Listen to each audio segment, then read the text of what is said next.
Não, não cortou. Não recorta? Só quando ele entrar na live. A hora que ele entrar, recorta, né? Você tá ao vivo agora. O Antônio fez a thumb. Fez, ele me mandou, tá tudo certo. Vai pôr, né? Sim. Tá, beleza. Pode ir. Oi, pessoal, bem-vindos. Bem-vindos, bem-vindos, bem-vindos. Muito bem-vindos.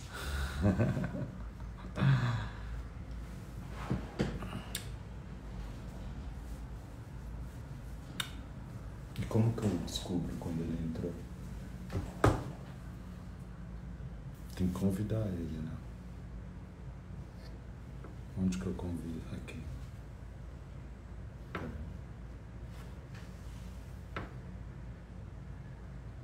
Aqui. Ó. Beleza. Olha, já são umas 20 pessoas, mas são 20 Olá. pessoas boas. Tudo bem? Aqui. Judes! Judes! Tudo bem, tranquilo? Tudo bem, meu caro? Tranquilo, que bom te Prazer. conhecer em pessoa. Legal, legal. Bem-vindo aqui ao nosso fórum, viu? Muito bem-vindo, boa noite para você e para todas as pessoas que estão entrando aqui para nos pelo assistir. Convite. É um prazer estar aí no IB. Eu acompanho o conteúdo, o podcast, conheço, né, principalmente pelo Michel German. Então, é um prazer estar aqui e, de algum modo, poder contribuir, né, com essa questão que está movendo paixões, assim, uma coisa meio futebolística. O pessoal está tomando um lado, o outro, está uma coisa complicada ainda. Então, você sabe que eu fiquei positivamente surpreso com a qualidade dos seus vídeos que você tem postado por aí no Instagram e no TikTok. Eu não conhecia o seu trabalho, né? E justamente o Michel e o próprio Daniel, Rafael, toda a equipe do IB que me colocou em contato, né, com o seu trabalho. E a gente achou super oportuno estar fazendo essa entrevista aqui, fazer esse encontro contigo. Sabe que há algum tempo meus amigos e até alunos me cobravam que eu fizesse algum conteúdo. E eu vou confessar que eu sempre fui muito preguiçoso, assim, de editar vídeo e essas coisas, né? Só que sempre foi uma questão do tipo, me chamava atenção que, em teoria, eu tinha uma didática boa, etc. E eu sempre tive uma preocupação, veio da filosofia, né? Para quem não sabe, eu sou professor de filosofia. E aí comecei a pesquisar em uma parte da minha tese a extrema-direita, que sempre foi interesse meu como descendente de filhos da Shoah, né? Assim, minha bisavó veio da Romênia, meu bisavô veio da Rússia. Então, tá. sempre foi, para todos nós que somos judeus, a história do nazismo ela é muito presente desde pequeno, mesmo que a gente não entenda muito bem. É como se fosse um espectro assim na sala de jantar, né? Assim, é uma coisa meio a gente tá ali. Você me interessou.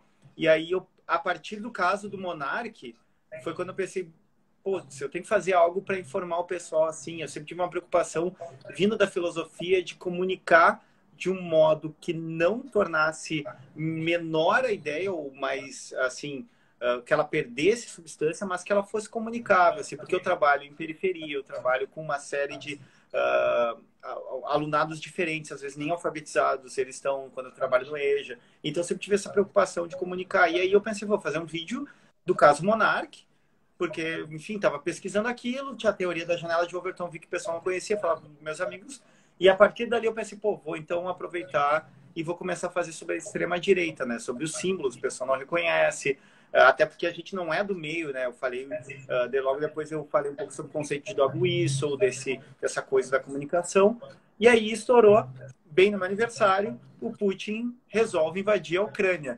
E aí eu pensei, putz, vou ter que falar disso porque tem uma questão bem importante do neonazismo na Ucrânia, mas também na Rússia, né?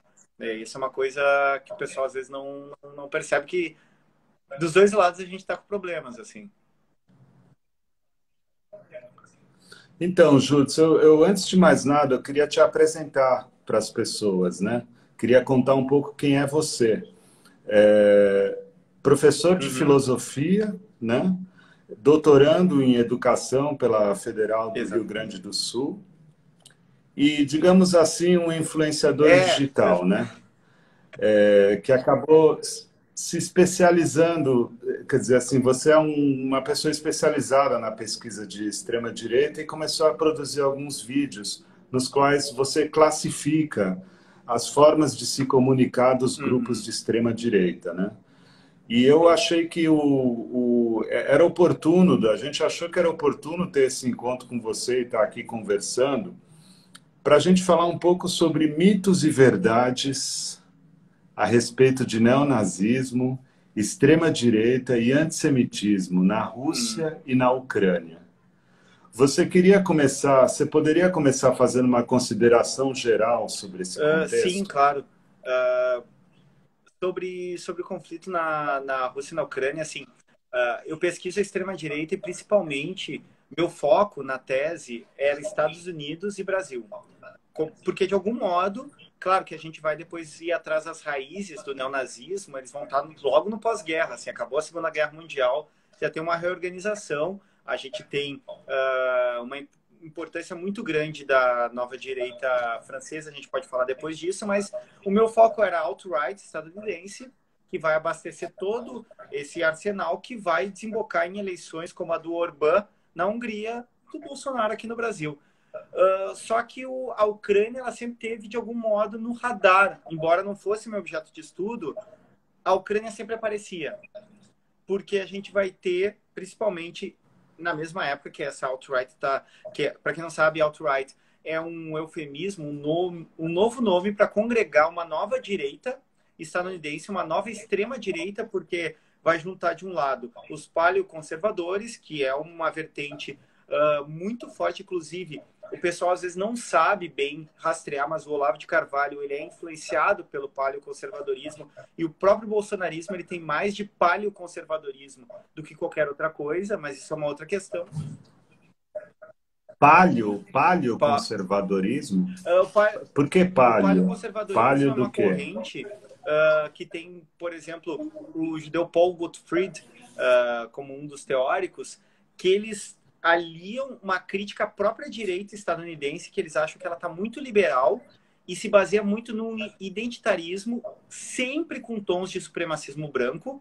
Então eles fazem uma construção quase mítica de uma identidade estadunidense branca e eles são paleoconservadores porque eles consideram que a própria democracia liberal, porque a gente vai ver que a ascensão do fascismo no mundo começa num descrédito da democracia liberal ao redor do mundo, né? Então eles têm essa perspectiva de que a própria democracia e a própria direita institucionalizada, ela é muito liberal para o que eles acreditam. Então tem toda uma corrente de pensadores paleoconservadores que vão ser trazidos como inspiração para essa alt-right. O caso ucraniano começa em 2013, a gente não tem como escapar da questão dos protestos de Euromaidan.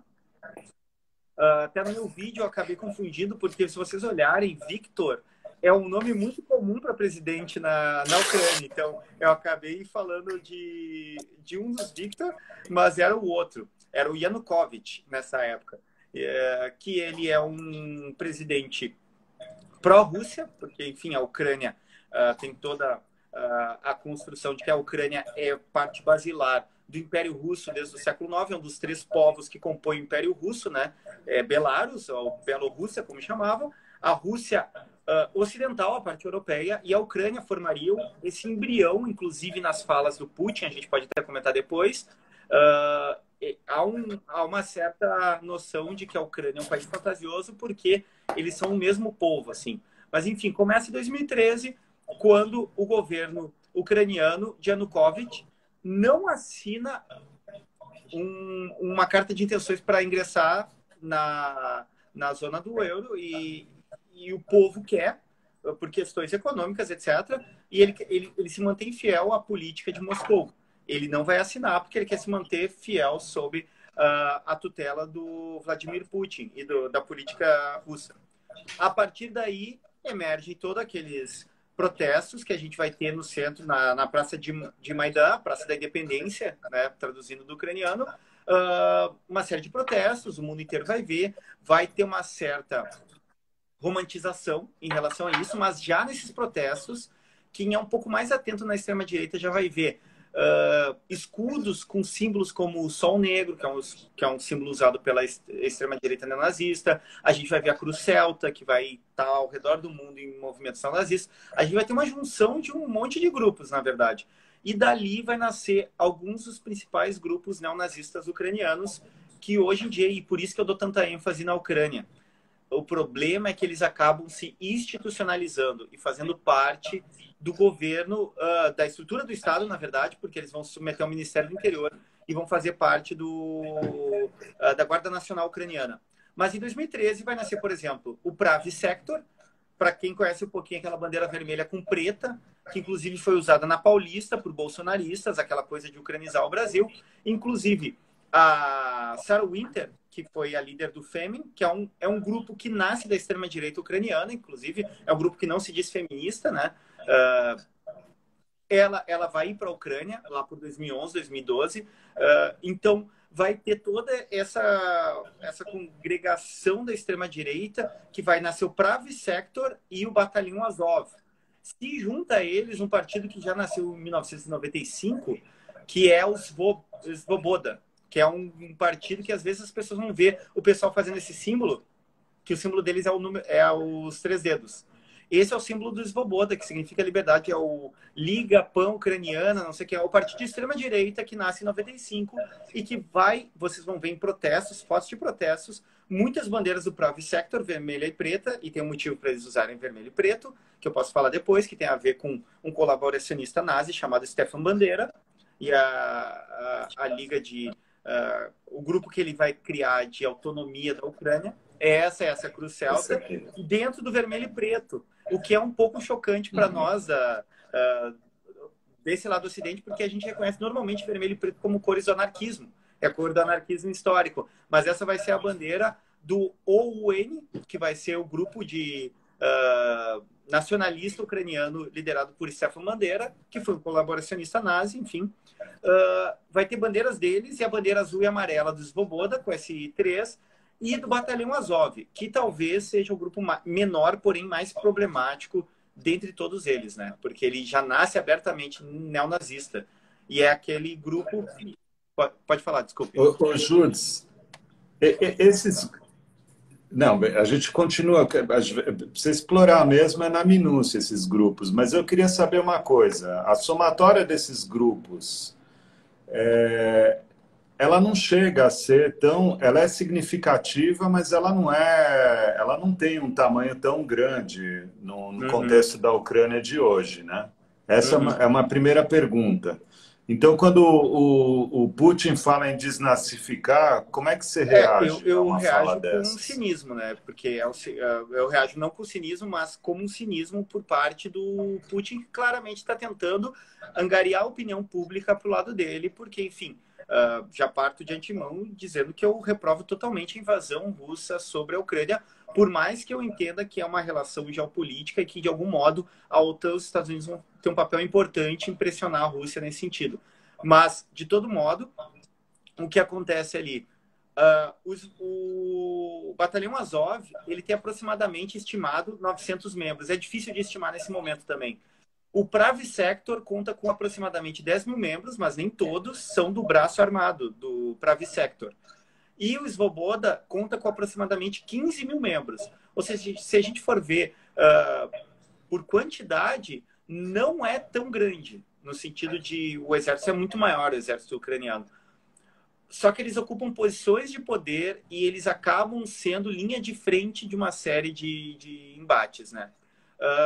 O lado russo, quando diz que vai desnazificar, quando Putin fala isso, tem uma camada de hipocrisia, porque o próprio lado russo se utilizou na guerra com a Chechênia e na própria anexação com a Crimeia de grupos neonazistas, como o RNU, que é a Liga Nacional Russa, a União Nacional Russa, que é extremamente neonazista, inclusive é uma leniência desde os anos 90, principalmente em São Petersburgo e Moscou. Em São Petersburgo é praticamente a central neonazista assim, da Rússia, porque eles têm campos de treinamento que o governo russo sabe que estão lá. Eles o movimento Rússia Imperial, que quem já viu protestos deles tem uma bandeira que é imperialista, que é preto, dourado e branco. É uma bandeira bem fácil de reconhecer no meio dos protestos russos. Eles vão enviar soldados para lutar na anexação da Crimeia, eles vão lutar na Chechênia, eles vão tá agora na Ucrânia, inclusive o líder do... Eu até botei agora há pouco no Twitter, até esqueci o nome, porque eles têm os nomes muito parecidos. Bom, embora minha família seja da Rússia, eu acabo esquecendo. Aqui, tá o nome dele. O líder do batalhão Esparta é o Vladimir Zoga. Ele foi morto na Ucrânia, na cidade de Volnovakha. Não sei se fala assim, Volnovakha, mas enfim. Ele foi morto lá e no sábado passado ele é líder do batalhão Esparta, que é um grupo neonazista, abertamente neonazista, e ele foi condecorado como herói da Federação Russa, assinado e pedido pelo Vladimir Putin. Quer dizer, se tu vai desnazificar um país e tu leva tropas que agem como mercenários, e aí tem toda a coisa do grupo Wagner, por exemplo, que é um grupo de mercenários que acaba agindo como um braço político de interesses econômicos e políticos da Federação Russa, tu tem um problema nesse discurso que, primeiro, a própria Rússia se vale de grupos neonazistas, e segundo, o projeto de Putin é um projeto muito baseado numa ideia fascista que vem lá de Ivan Ilyin, que é um filósofo do fascismo russo, e também vai ter um pouco da influência do Alexander Dugin. Então, o próprio projeto euroasiático, de contraposição à União Europeia, tanto territorialmente, mas espiritualmente, essa é uma chave muito interessante de entender o que é esse fascismo russo contemporâneo, é exatamente para se opor a esses valores liberais. Então, quando eu vejo Putin falar isso, eu só vejo ele numa tentativa desesperada de angariar alguma simpatia nesse lado. E tem setores, principalmente da esquerda, que entraram num simplismo do tipo, bom, se a Ucrânia tem nazista, então eu sou pró-Rússia, entra nessa lógica de Grenal, Fla-Flu, tu escolhe um lado, tu escolhe o outro e tu entra nesse embate, acabam comprando esse discurso do tipo, o Putin vai lá para desnazificar a Ucrânia, o que é uma mentira. É uma mentira. Qual que é o espírito do fascismo russo contemporâneo? O meu último vídeo que eu fiz foi sobre o Ivan Ilyin. Ivan Ilyin é um filósofo que ele é considerado o pai do fascismo russo. Ele é um sujeito extremamente interessante. Assim, a gente vai ter a imagem do Alexander Dugin, é mais famosa, mas ele é um pouco propagandista dele mesmo. Assim, ele é um pouco Olavo de Carvalho, assim, se coloca muito. Mas o Ivan Ilyin é a base. Inclusive, ele foi citado desde 2005 pelo Vladimir Putin em ocasiões muito específicas. Resumidamente, o Ilyin, ele vai ser aluno do Russell, que é o pai da fenomenologia. Ele estuda Kant. Ele estuda Kant primeiro, quando ele é jovem, e pensa, putz, a racionalidade do povo russo vai levar ele a se submeter ao império da lei. E ele se dá conta, com o passar do tempo, que o povo russo é extremamente, nas palavras dele, sensual. Então, o moralismo já emerge dali. Ele vai estudar Hegel, etc. E ele vai se tornando cada vez mais cristão. Isso vai ser muito doido para entender a equação. Porque esse nacionalismo russo contemporâneo, que o Putin vai comungar, ele tem uma ideia, primeiro, de um espírito absoluto hegeliano que se resolve numa Rússia totalitária. Ou seja, a resolução da organização do mundo passa por uma Rússia que se torna a grande potência do mundo. Outra coisa que ele diz, a Rússia, ela tem um espírito. Ela tem um espírito, como se fosse um organismo vivo, né? E a Rússia, ela parte de uma inocência metafísica. O que quer dizer isso? E isso está muito claro na política do Putin. Ele pressupõe, o Ilyin, que historicamente, há mais de 1000 anos, a Rússia é atacada pelos seus vizinhos, tanto em seus territórios quanto em seus valores. Portanto, toda guerra russa é uma guerra defensiva. Mesmo ela invadindo, anexando a Crimeia, mesmo ela invadindo a Chechênia, ela está se defendendo. Há uma inocência primordial e não passa pela cabeça do Ilyin e nem do Putin que eles estejam agredindo alguém. Tanto que agora, na Rússia, o governo Putin está proibindo os veículos de comunicação de chamar de guerra ou de invasão. É operação especial, o que significa que ele está fazendo uma ação defensiva em relação ao povo ucraniano. Outra coisa importante é essa mística do espírito russo, o espírito conservador, que rejeita os valores liberais, que rejeita a União Europeia e que entende que a Rússia E aí o Dugin vai ser importante depois para entender isso, vai partir de premissas pós-estruturalistas, no sentido cada cultura tem seu valor, então para nós a verdade é a única verdade do mundo é o nacionalismo russo. O Ilim vai falar isso, ele vai dizer, bom, esse mundo é uma... e aí entra a parte cristã que eu esqueci de falar. Ele entende que a criação de Deus, do mundo, foi abortada. Ela é um erro. Por que é um erro? Porque a gente tem dificuldade de encontrar a verdade. Então ele diz, bom, se eu não consigo encontrar nenhuma verdade, só tem uma para mim, o nacionalismo russo. Então o Putin vai comungar dessa visão quase mística de um espírito russo, e quando a gente fala espírito russo, a gente está falando de russos continentais, que é um eufemismo que eles usam para serem racistas com os russos do lado asiático, né? Tajiquistão, Quirguistão, todas aquelas repúblicas soviéticas, eles são extremamente preconceituosos com eles, inclusive eles chamam eles todos de negros. Na gíria neonazista russa europeia, eles chamam eles de negros. Quem vem da Tajiquistão, da Daguestão, qualquer lugar da Ásia, eles tratam assim. Eu não sei se eu falei demais, pode me interromper, por favor.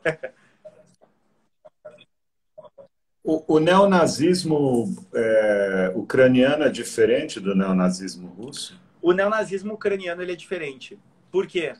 O neonazismo ucraniano ele parte de uma busca por constituir uma identidade que se separa do russo. Embora eles sejam povos etnicamente da mesma matriz e tenham composto... O Império Russo ele nasce com a capital em Kiev, né? Basicamente nasce na Ucrânia.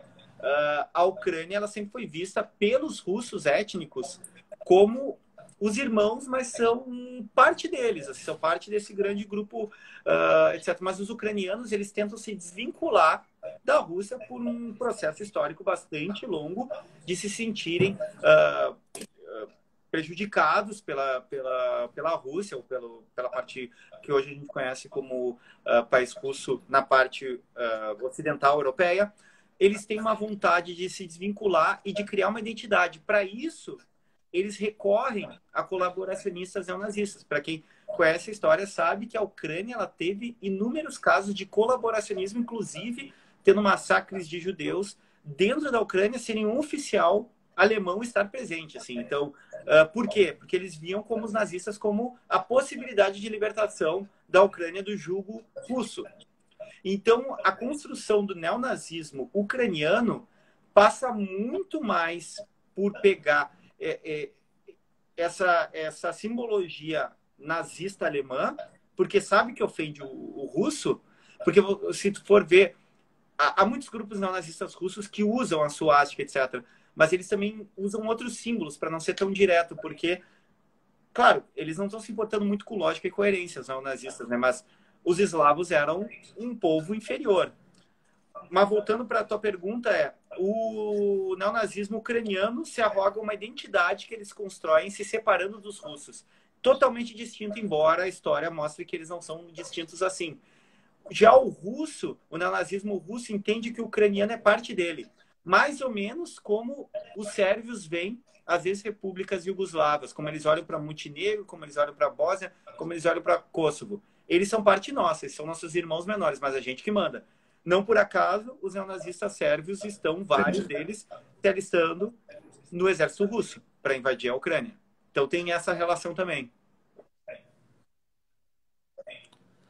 E onde entram os judeus nessa história? Para variar, a gente entra como bode expiatório sempre, né? A gente tem historicamente, principalmente relatos em relação aos ucranianos na Idade Média conhecidos como, eram chamados de cossacos, né? Tem um ranço histórico com os judeus, porque, para quem conhece um pouco mais de história, a Polônia foi um império que dominou a Ucrânia por um tempo, e os judeus, como eram alfabetizados, que não era uma coisa super comum na Polônia, da Idade Média, eles cobravam impostos, o que criou, um dos motivos que criou um antissemitismo muito forte no leste europeu com os judeus, seria rastreado aí.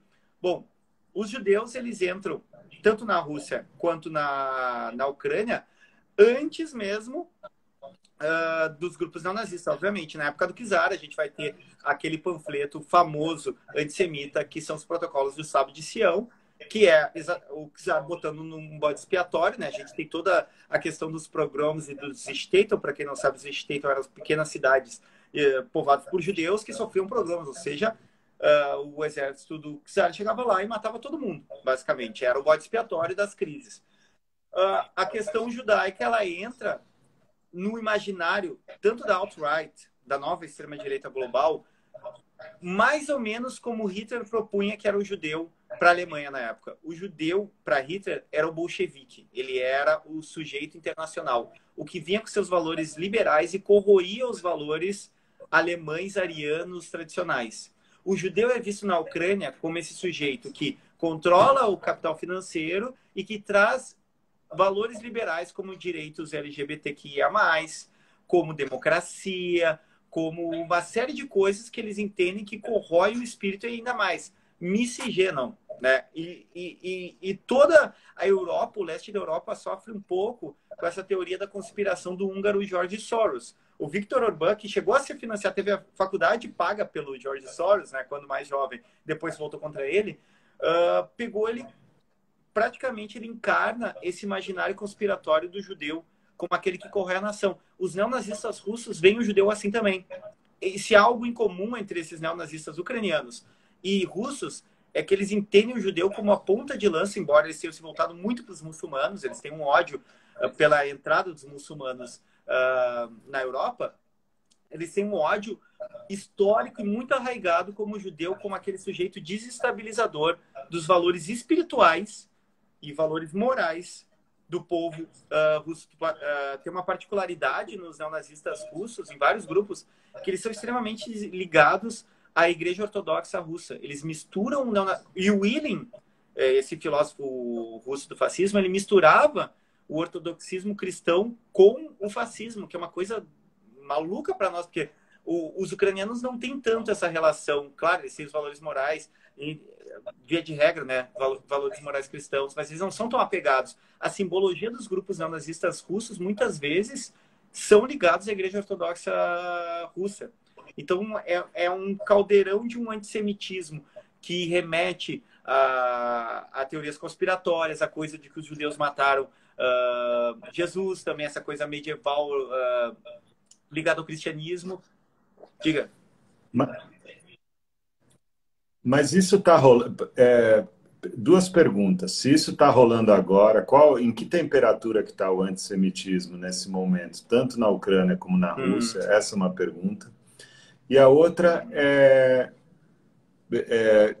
calhou do presidente ucraniano ser judeu também, não é um acaso. Tem esse caso, eu vou começar pela segunda, porque o Volodymyr Zelensky ser judeu e ter tido a família morta pelos nazistas tem sido usado como quase, eu vou dizer assim, mesmo na comunidade judaica, como tipo, a gente defende a Ucrânia porque ele fez um apelo aos judeus do mundo, né?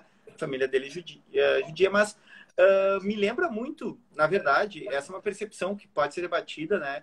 A minha percepção é que o Zelensky ele opera um conceito criado por Martin Luther King Jr. em 62, que é o tokenismo. Não é que ele foi colocado lá por ser judeu, mas ele opera nessa disputa de narrativas como um token. Ou seja, o presidente é judeu, logo os neonazistas eles são minoria. Só que a verdade é que a gente tem tido ontem mesmo, foi um papelão que o Twitter oficial da OTAN fez, foi prestar uma homenagem ao Dia das Mulheres, botar a foto de uma soldada ucraniana, que no uniforme dela está o Sonnenrad, o Sol Negro, que é um símbolo neonazista, que é usado pelos neonazistas. Quer dizer, em vários vídeos, em várias demonstrações, há saudações nazistas, há símbolos nazistas. O neonazismo na Ucrânia me parece muito latente, embora, como eu tenha falado antes, há grupos neonazistas russos lutando. A simbologia e os valores antissemitas eles estão muito pronunciados no lado ucraniano, nesses grupos, principalmente esses grupos que eu nominei aqui, que é o Batalhão Azov, o Pravi Sector e o Svoboda. E há coisas... Mas eles se relacionavam numa boa com os Zelensky? Na parte eleitoral, eles tentaram se eleger, né, esses grupos de direita, como o Svoboda e o Pravi, e eles alcançaram nem 5% do coeficiente eleitoral.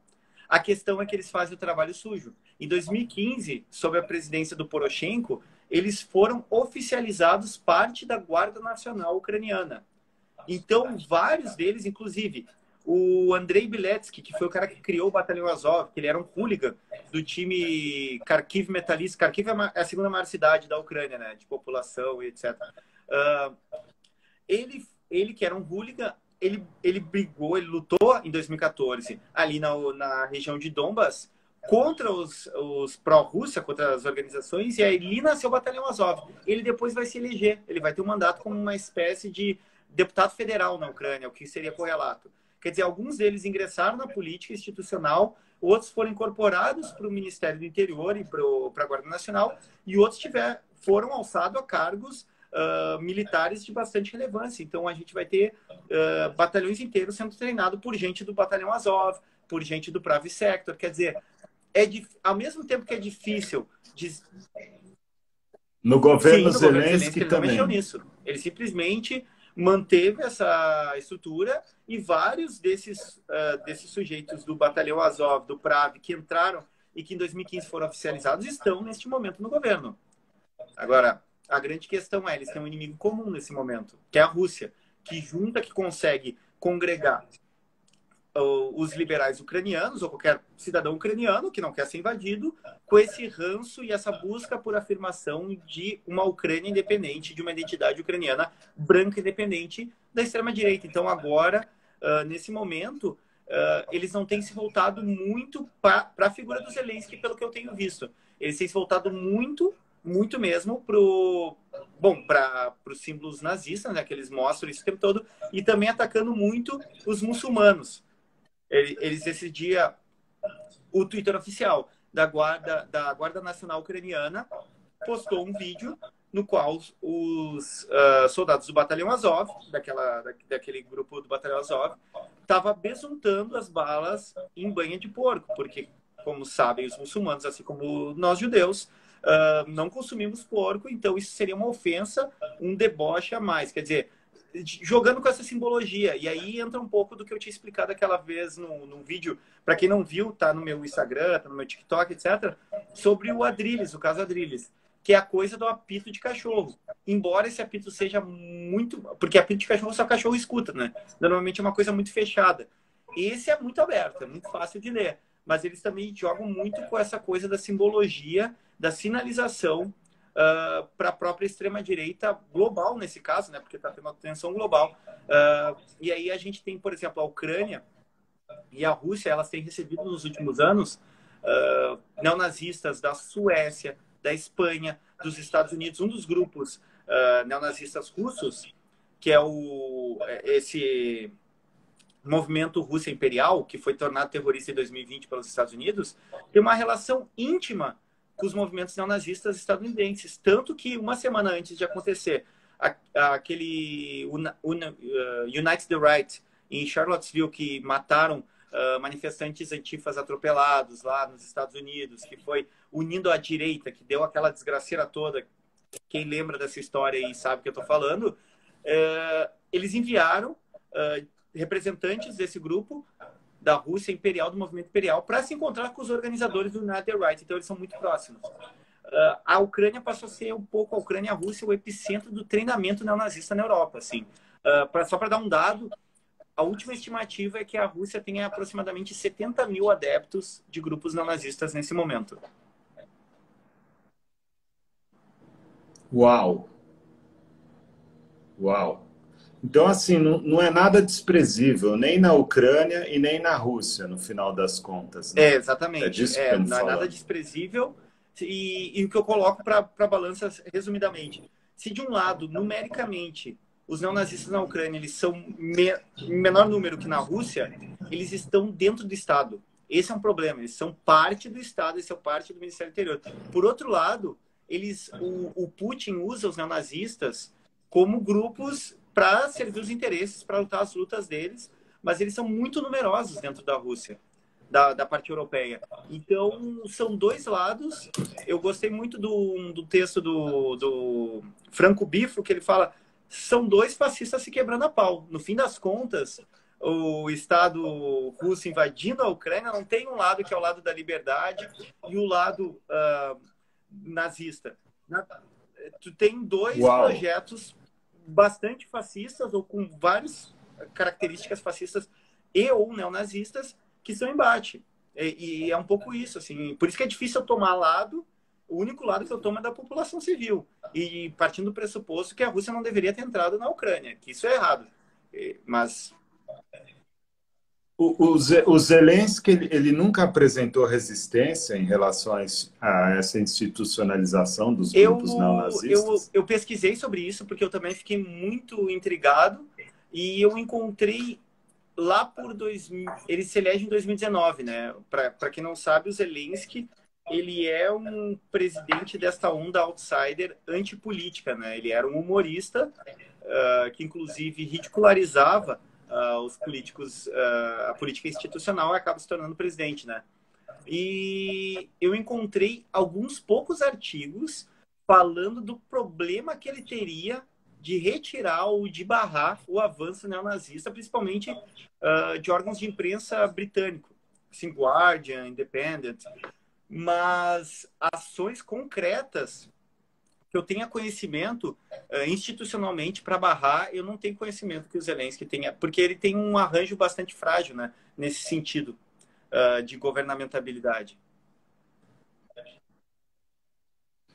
Eu tinha te perguntado também como é que estava o nível de antissemitismo. O antissemitismo, ele é central entre esses grupos? Sim, ele é principalmente central. na Ucrânia.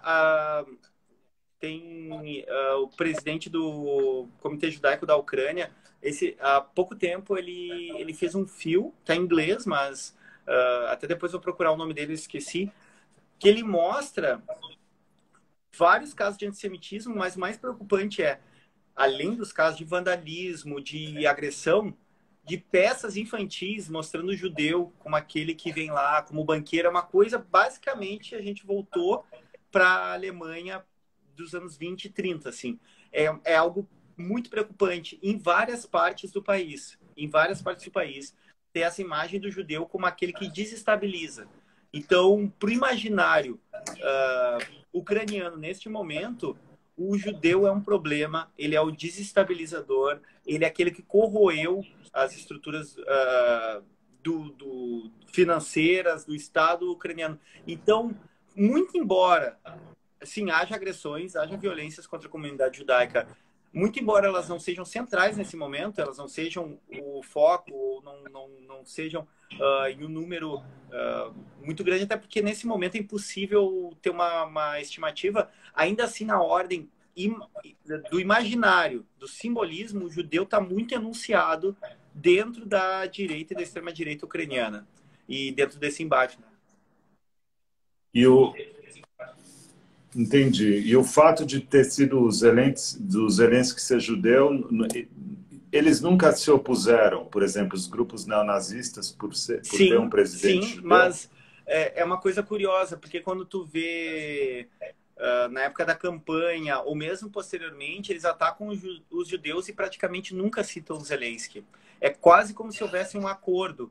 Bom, nós somos parte da Guarda Nacional, uma coisa um pouco tácita. Então a gente odeia os judeus, mas é muito raro tu encontrar, a partir de 2019, uma menção ao Zelensky como aquele judeu sujo lá, etc. Quer dizer, é o judeu imaginário, aquele que o German fala, do judeu imaginário, é esse cara que está aí em jogo.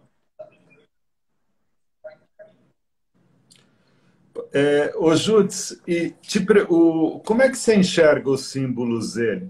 O que ele significa? Ali, né? Ele é usado por alguns grupos neonazistas russos. Eu até estava procurando ele é um símbolo neonazista? O Z é um símbolo neonazista? Eu não consigo garantir que ele é só usado por neonazistas, mas ele é usado por grupos neonazistas russos.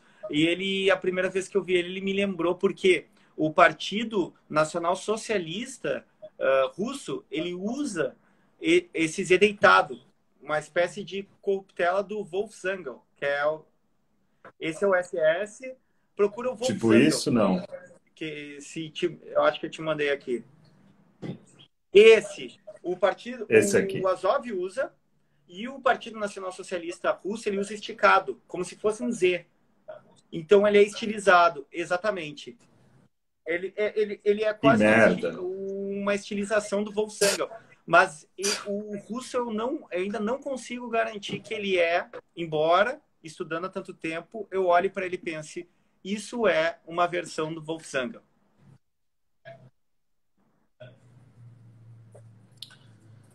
Você, falando sobre essa nova extrema-direita global, ela tem alguma diferença com a extrema-direita dos tempos Sim, de Hitler? ela tem, me parece, uma série de diferenças, embora guarde valores e estruturas de pensar o poder e a própria hierarquia entre os seres humanos do nazismo, que são tributários. O que acontece com a extrema-direita, e isso é comum, a gente tem uma espécie de requentamento do nacionalismo ao redor do mundo.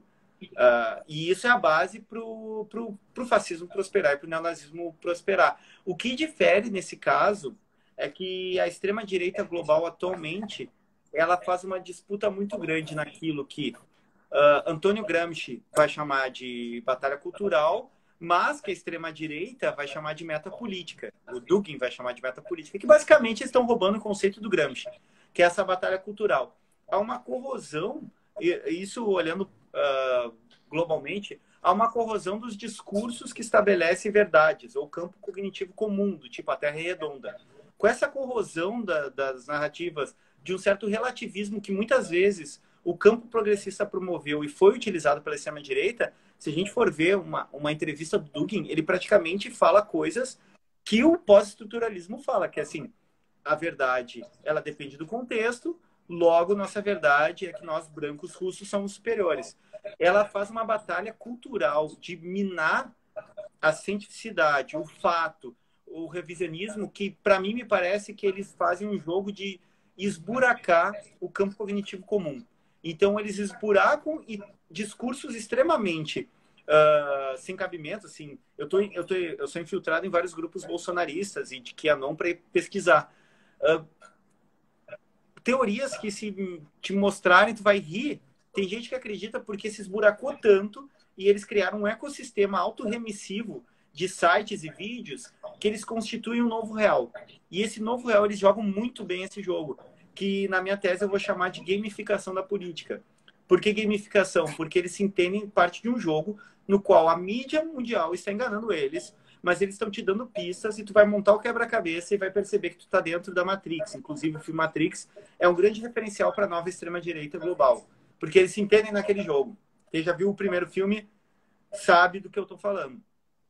A diferença é que eles se focam muito na disputa de narrativas, embora eles estejam muito organizados nesse espectro do que a gente vai chamar de hard power, ou de militar, de questão militar, de armamento, de treinamento. Eles são muito organizados, eles são globalmente interconectados. A internet me parece, na minha perspectiva, a internet potencializou ou permitiu que essa galera que estava em muitos países na franja da sociedade entrasse para o centro do poder e do debate público. Então, eles conseguiram se interconectar. Claro que a gente tem vários financiadores, só para citar um, o Robert Mercer é o cara que vai financiar o Steve Bannon lá no começo, no Breitbart News, e vai começar esse ecossistema de fake news e de teoria conspiratória nos Estados Unidos lá por 2011, 2012. Ele é um multimilionário do Vale do Silício. Quer dizer, tu tem todo um financiamento, mas tem uma articulação muito pensada. E aí, só abrindo parênteses, a gente não pode esquecer que a Rússia é o principal país do mundo na produção de hackers. Eles usam a Infowars, a guerra informática, como ninguém no mundo sabe usar. O próprio Estados Unidos não consegue lidar muito bem com o que eles chamam de Internet Research Agency, que na verdade eles chamam, é comumente chamado de fábrica de trolls russa. Inclusive, uma das questões que ficou no ar com a visita do Bolsonaro na Rússia seria a utilização disso para minar o processo eleitoral, né, brasileiro que está por vir.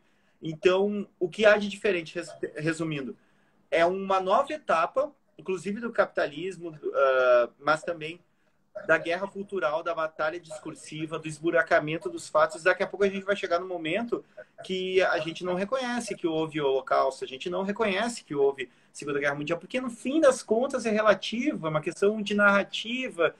E tu vê só, na nossa... O Dugin vai fazer isso cinicamente. Para o Ocidente, tudo bem ter uma parada gay. Mas para nós, na Rússia, não é do espírito russo, essa coisa essencial, metafísica, platônica. Não é nossa. Então vocês respeitem que a gente vai odiar gays e não vai aceitar na nossa comunidade. Quer dizer, há uma disputa por construção de realidades que estão sempre ligados à agenda política. O Putin está fazendo isso, o Zelensky está fazendo isso. É importante também perceber isso. O E o Bolsonaro, Bolsonaro? ele é praticamente o meu ponto de onde parte minha pesquisa e por isso que eu chego nos Estados Unidos. O Bolsonaro, ele é uma modulação, né, uma versão do neofascismo muito ligado a essa corrente que eu falei do paleoconservadorismo. O Bolsonaro, ele vai se valer de toda essa estrutura que é criada, principalmente eu vou marcar o ano de 2013, que é a alt-right, quando ela consegue se organizar. Porque o que acontece em 2013? A alt-right descobre os fóruns da internet, a piazada de internet e a luta por memes. Eles começam a fazer a disputa memística em 2013. Para vocês terem uma ideia, o exército estadunidense já tinha alguns anos antes um departamento que cuidava de pensar uma guerra memística para, por exemplo, legitimar a invasão no Afeganistão ou para recrutar. Mas foi tão patético a produção deles que até virou meme uma época, vazaram alguns dos memes internos. Inclusive, havia memes do exército estadunidense com tom racista contra o Obama, desse serviço de inteligência, mas enfim. Em 2013, eles começam a tocar... Minha amiga comentou Pepe the Frog, ele passa a ser um símbolo da extrema-direita lá, ele é um meme. E o que acontece? Eles se dão conta que essa é uma verdade, por isso que eu digo que a metapolítica é um roubo do Gramsci. O que o Gramsci diz para quem nunca leu o Gramsci ou quem já leu? Resumidamente, a política ela descende da batalha cultural. Não adianta tu colocar uma pessoa extremamente progressista na presidência do Brasil hoje e ela dizer o seguinte: o aborto está permitido, o casamento homoafetivo é legalizado, se a cultura do povo continua extremamente moralista, extremamente heteronormativa, extremamente racista. Então, o que o Gramsci dizia? Eu tenho que disputar culturalmente para disso se descender política. E se fazer política e ter apoio popular. A extrema-direita se deu conta disso e começou a fazer a batalha cultural a partir daí, com duas vantagens. Eles tinham dinheiro e eles tinham a base moral ocidental, que é muito influenciado pelo moralismo cristão. Então, eles já saíram na vantagem, mas eles se organizaram muito antes. Então, o Bolsonaro, ele basicamente vai fazer, na sua estratégia de campanha, um Ctrl-C, Ctrl-V da alt-right, com uma diferença. Que eles não fizeram lá, eles usaram o Facebook, que é o famoso caso da Cambridge Analytica. Aqui foi o WhatsApp. E a vantagem do WhatsApp foi o seguinte: embora no Facebook o Trump tenha usado nichos, né? Eles faziam... se eu entrasse no Facebook nos Estados Unidos em 2016 e eu tivesse 30 anos e tivesse se empregado, apareceria um vídeo do Trump, sem mostrar ele no começo, falando programa de empregos para pessoas com 30 anos. Se eu fosse uma mãe solteira, outro apareceria pelo algoritmo do Facebook. O WhatsApp, ele foi o que o bolsonarismo fez. Ele nichou também, mas grupo de caçadores de capivara. Se é coisa que tu achar mais impensável, tinha um grupo disso. Só que a vantagem do WhatsApp na constituição das fake news e desse ecossistema de uma realidade paralela, onde ele encarna o mito, ele encarna esse sujeito fora da política, e o Ivan Ilyin, esse filósofo fascista russo, ele dizia: o líder absoluto da Rússia, ele tem que ser uma mistura de mito com herói. E aí o Bolsonaro é construindo essa imagem. O que acontece no WhatsApp é a vantagem? O WhatsApp é uma rede de internet sem internet, na teoria da comunicação, vamos falar assim. Por quê? É um muro fechado. Quem tem WhatsApp, não, se abrir uma notícia, vai gastar dados. Então o que a pessoa vê? Ela vê a chamada, ela vê um meme e se educa pelo meme e passa para frente. Mesmo nós... Fala, por favor. Não, desculpa, é porque só faltam 5 minutos e eu preciso tentar levar essa conversa pelo menos com uma nota de esperança. Eu queria te perguntar uma coisa, antes da gente chegar na conclusão, que é assim, os movimentos de resistência lá na Rússia e na Ucrânia, eles existem? como eles são? Qual que é o espírito deles? Eu conheço, por exemplo, aquelas Pussy Riot, eu sou Hum. fascinado por elas, no caso.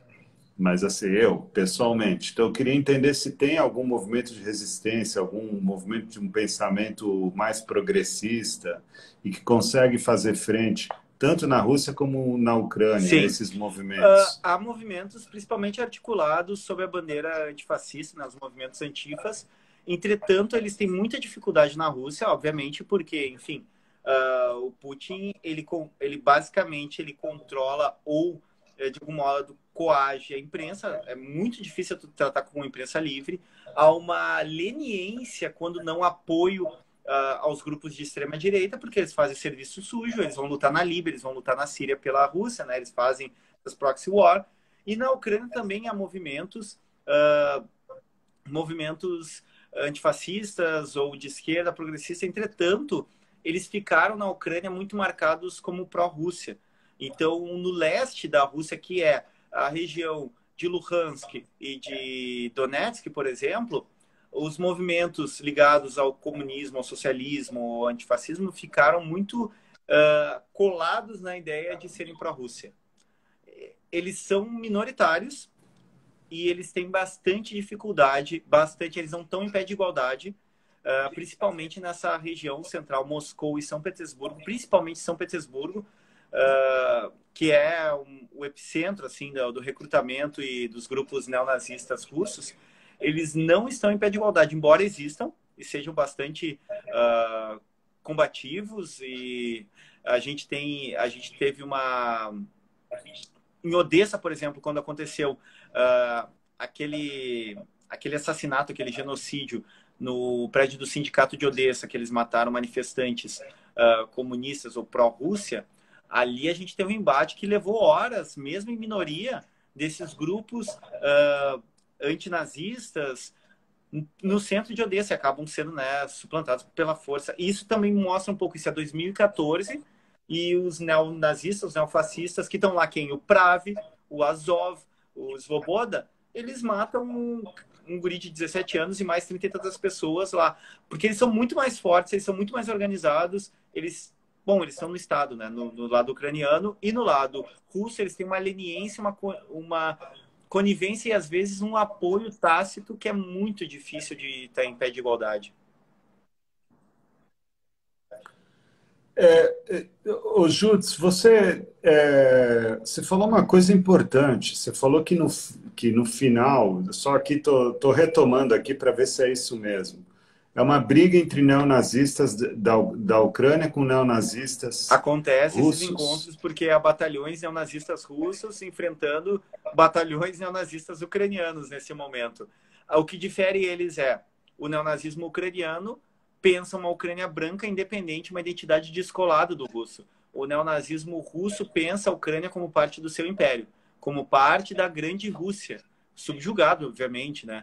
Mas como parte da grande Rússia. Então, eles diferem no caráter identitário. Não tem um lado esse conflito? Tu dizes para a gente tomar... Tem algum lado para eu torcer? Difícil, o que eu tenho que torcer? Esse é o grande problema, assim, para mim. O que eu tenho visto, o que eu tenho falado, é que eu tenho duas posições que, para mim, são negociáveis, que essa invasão ela é errada e que eu torço pela população civil. Porque, fora isso, a gente tem um problema muito, muito grave no leste europeu, né? Porque não é só a Ucrânia. Se tu olhares a Hungria de Orbán, os grupos neonazistas, eles cresceram muito, assim. Se a gente olhar para o Brasil, de 2009 para cá, a Adriana Dias, antropóloga que faz tudo, a gente tem um crescimento de 270%. E aí eu falo de brincadeira. O que será que aconteceu? Quem será que eles elegeram de presidente para crescer 270% de 2019, coincidentemente, até agora? Quer dizer, tu tem uma ascensão muito grande no leste europeu, de modo geral, na Polônia, na Hungria, na própria Rússia. E é um problema muito complicado. Assim, a questão é, houve uma leniência e esses grupos neonazistas na Ucrânia foram armados, principalmente através da OTAN ou dos Estados Unidos, e agora esse sempre é um problema menor, tanto para o Putin, que é um cínico e falar que vai desnazificar, tanto quanto para o Ocidente, para a União Europeia e para os Estados Unidos. Isso é balela, nunca foi problema para eles serem grupos neonazistas. Eles precisam de alguém que faça o serviço. E é isso que está acontecendo. Nesse momento, a gente tem essa coisa surreal de batalhões neonazistas ucranianos se enfrentando com batalhões neonazistas russos que, em outras condições, talvez estivessem juntos, assim. Ô, Judes, última das últimas perguntas. Por que Judes? Só por curiosidade. Na verdade, meu apelido era judeu. E aí, há uns... Porque minha família é judia, eu sou judeu, só que meus amigos não eram judeu. Então, tinha o gordo, cabeça e o judeu. Só que há uns 15, 20 anos atrás, eu estava saindo com a minha banda de um estúdio, que estava repleto de neonazistas, e alguém me chamou de judeu, e eu corri mais que a vida, assim, aquele dia. E a partir daquele dia, meus amigos disseram, não podemos mais te chamar de judeu, então vamos te chamar de outra coisa, Judes. E aí ficou. Foi a partir daí. Tem gente que nem sabe meu nome hoje, acha que é Judes só. Já me citaram em trabalho como Renato Judes, não é meu sobrenome, mas incorporou, mas foi por isso. Legal. Oi, Tá voltando. na linha? Acho que acabou. A gente está aqui na despedida. Eu só queria te dizer que foi muito didática essa conversa. Eu Mesmo, agradeço muito o viu? convite e quando precisar, eu sei que eu metralhei porque é muita coisa, o contexto é muito complexo, tem muita informação, mas eu queria passar Sim, principalmente essa ideia de não de ser difícil tomar lado, se a nossa preocupação é com a extrema-direita, com a ascensão, com o projeto fascista euroasiático da Rússia ou a infiltração neonazista no Estado ucraniano, é muito difícil tomar lado, se não, que me parece o justo e o possível, o lado da população civil e ser contra a guerra, né? Ser contra a invasão. É o que é possível, assim, nesse momento, me parece. uhum. É bom ser jornalista e ouvir as pessoas, viu? Foi bom de te ouvir mesmo. Queria te agradecer. Acho que o Agradeço. povo gostou também. Tô vendo corações e tudo mais. Legal, olha. Então, boa noite para você. Ah, Eu sei que hoje tem Grenal. Eu também não tenho lado, tá? Tô torcendo pela população a civil. mais prejudicada no Grenal sempre é a bola e a população civil. A bola, torcendo pela bola. Valeu, meu caro. Adorei. Vamos manter essa Claro, estamos parceria aí sempre que boa, viu? precisarem. Agradeço pelo convite e o pessoal que está aí. Bastante pessoal participativo, aí não consegui ler muito, mas agradeço muito a participação, pessoal. Foi foda, foda. Foi incrível a fala. Olha que eu tenho lido muito. Passou por coisas aqui que não tinham chegado em mim e eu achei, assim, realmente didático. Aprendi com essa Agradeço. Eu só conversa. vou Muito deixar obrigado. uma indicação, na verdade, de 3 mulheres que eu acho importante para quem quer entender a extrema-direita. Adriana Dias, que estuda a antropóloga desde os anos 90, a ascensão da extrema-direita. Inclusive, ela fez uma reportagem que está no Globo, no G1, sobre a ascensão agora de 2019, que eu citei. A antropóloga Isabela Calil, que ela pesquisou os grupos bolsonaristas e fez um trabalho muito interessante do porquê as pessoas se tornam fascistas. Há um caminho para se chegar lá, né? E a última que eu vou citar é a Michele Prado, que ela escreveu, ela sendo uma pessoa de direita, vendo a ascensão do Bolsonaro, ele escreveu um livro chamado Tempestade Ideológica. Se vocês procurarem no Google, vocês conseguem comprar com ela. Ela também tem Twitter, todas elas têm Twitter. Recomendo acompanhar para quem se interessa pela extrema-direita, não só pela extrema-direita que está posta, mas como aumentou, como se chega lá, que é o meu interesse, né? Meu interesse é totalmente pedagógico de como a gente resgata ou não deixa chegar lá, né? Você faz parte do núcleo de Faço estudos parte do judaicos, NED aqui né? de Porto Alegre. O NES de Porto Alegre, que é vinculado à Federal do Rio A gente Grande não tem do Sul, né? uma vinculação E oficial que acho ainda, que é um... embora seja uma vontade do grupo e a gente tenda a querer fazer isso. Sim, legal. Você é de casa, né? Porque o IB tem um Sim, papel importante, né? Nessa reconstrução nos eventos que a gente organiza juntos. Eu espero te ver em também. Foi um breve de prazer. novo. Obrigado. Obrigado. E espero que por É, bons motivos, sei lá, né? Quem sabe? Quem sabe quando a gente se encontrar, a gente tenha bons motivos para comemorar espero a partir alguma de 1º de coisa. janeiro de 2023, espero que a gente tenha bons motivos para se encontrar. Obrigado. Valeu, meu caro. Boa sorte. Tchau, gente. Valeu, até a próxima. Valeu, boa noite. Xizinho.